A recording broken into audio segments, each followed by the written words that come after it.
every cuisine has a holy trinity, and that translates greatly into cameras. More specifically, video and exposure. The holy trinity is ISO, shutter speed, and aperture.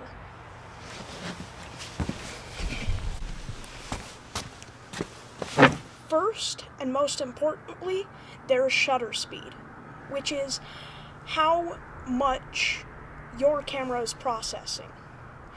There's FPS, which is the output, but the input is your shutter speed.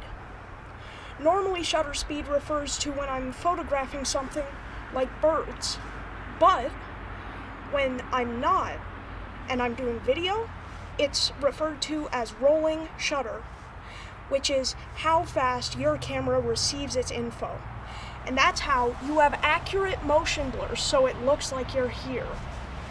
Now, your shutter speed normally overexposes your skies or just the person itself, which is why you put something similar on to these sunglasses.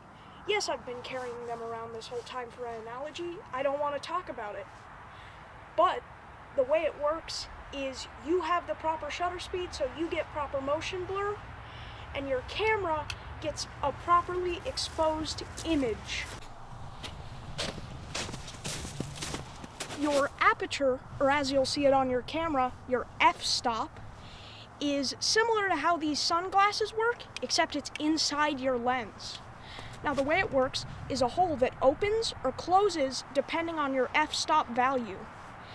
And what this will do, if you bring it down, is dim your scene around you, similar to an ND filter, but it does have one big drawback, and that is vignetting, which is when your lens creates a blackish circle around the edges of your frame due to your aperture.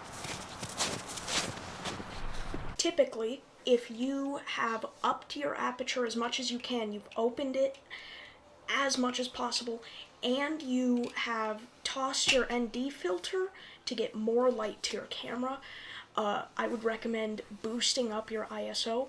Typically, all you would need really is about 2400 ISO to get your lighting proper, but if you can't get enough at 2400 and you up it to say 100,000, which is what you're seeing right now, gradually you'll see more issues and it makes your image look more muddy.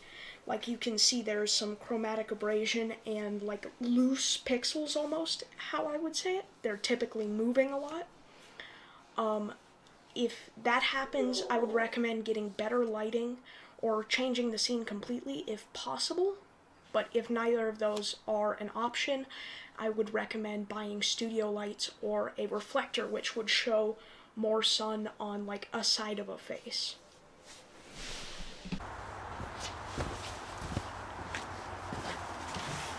Well, now you know the trifecta. With this information, where will you go?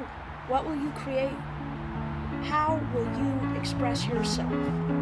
Now, get this inspirational trash out of here. Actually, keep the flawed mangoes, I like that. You have learned everything you need to know to start. Now, go out and do something with it.